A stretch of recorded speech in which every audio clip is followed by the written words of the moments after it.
ఆల్మట్టి ఆనకట్ట పెంపు విషయంలో కర్ణాటక ప్రభుత్వ తీరుపై కవిత మండిపడ్డారు. సుప్రీంకోర్టు స్టే విధించినా అక్కడి సర్కారు లెక్క చేయడం లేదని విమర్శించారు. కర్ణాటకను అడ్డుకోకుంటే కృష్ణానదిలో నీటి చుక్క కూడా మిగలదని ఆమె ఆందోళన వ్యక్తం చేశారు. ఆల్మట్టిపై వెంటనే సుప్రీంకోర్టుకు వెళ్లాలని రాష్ట్ర ప్రభుత్వానికి సూచించారు. లేదంటే జాగృతి తరపున తామే అత్యున్నత న్యాయస్థానాన్ని ఆశ్రయిస్తామని స్పష్టం చేశారు. బీసీ రిజర్వేషన్లపై నిర్ణయం తీసుకోకపోతే నిరసనలు తెలుపుతామని ప్రభుత్వాన్ని కవిత హెచ్చరించారు. ఈ రాష్ట్రానికి సంబంధించినటువంటి అత్యంత కీలకమైనటువంటి జలవనరు మనకు కృష్ణానది. దక్షిణ తెలంగాణలో ఉండేటటువంటి 5 జిల్లాలకు మహబూబ్ నగర్, రంగారెడ్డి, నల్గొండ, సగం ఖమ్మం, హైదరాబాదు వీటన్నిటికీ కూడా ప్రాణదాయినిగా మనకు కృష్ణానది జలాలు ఉంటాయి. మరి వాటి కోసం మనము నిరంతరం పోరాటం చేస్తూ వచ్చినాం.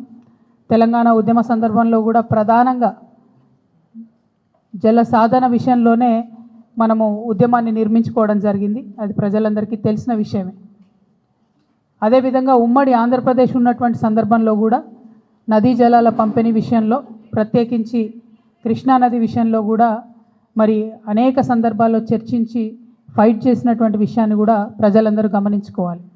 మరి ఆనాడు ఉమ్మడి ఆంధ్రప్రదేశ్లో ఉన్నప్పుడే మనకి ఇబ్బంది అవుతుంది కృష్ణానది కర్ణాటకను దాటి రావడం అని చెప్పి పెద్ద ఎత్తున సుప్రీంకోర్టులో కేసేస్తే ఆల్మట్టి డ్యామ్ హైట్ పెరగకుండా ఉమ్మడి ఆంధ్రప్రదేశ్లోనే మనందరికీ కూడా స్టే వచ్చింది.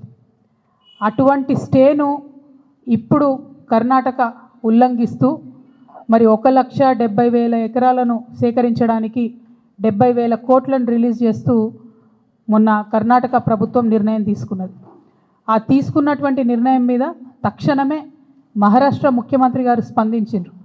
వీళ్ళు ఇట్లా 5 మీటర్లు ఎత్తు పెంచుకుంటే 100 టీఎంసీలు నీళ్లు నిల్వ కృష్ణాలో ఉంచుకుంటే మా మహారాష్ట్రలో 2 జిల్లాలు మునిగిపోతాయి కాబట్టి మేము దీనికి ఒప్పుకోము, మేము సుప్రీంకోర్టుకు పోతామని మహారాష్ట్ర ముఖ్యమంత్రి గారు, భారతీయ జనతా పార్టీ అక్కడ అధికారంలో ఉంది, వాళ్ళు ప్రకటించడం జరిగింది. మరిగా మన తెలంగాణ అత్యంత దారుణంగా మనం దుఃఖపడతాం. ఒకవేళ ఆల్మట్టి కనుక 5 మీటర్లు హైట్ పెంచుకొని 100 టీఎంసీలు కనుక వాళ్ళు నిల్వ ఉంచుకుంటే నిజంగా కూడా మన తెలంగాణ ప్రాంతంలో ఉన్న కృష్ణానదిలో క్రికెట్ ఆడుకున్నాడు తప్ప ఇంకో దానికి పనికిరాని పరిస్థితి వస్తుంది. ఇప్పటికే నారాయణపూర్ దాటి ఆల్మట్టి దాటి మన తెలంగాణకి కృష్ణానది రావడానికి ఆగస్టు దాటిపోతుంది. అయితే బీభత్సంగా వర్షాలు పడితే తప్పితే వరద రానటువంటి పరిస్థితి మనకి ఇప్పటికే ఉన్నది. అటువంటిది ఇంకొక 5 మీటర్లు పెంచితే 100 టీఎంసీలు నిల్వ ఉంచితే కృష్ణానది అనేటటువంటిది కనుమరుగయ్యే పరిస్థితి కనబడుతుంది.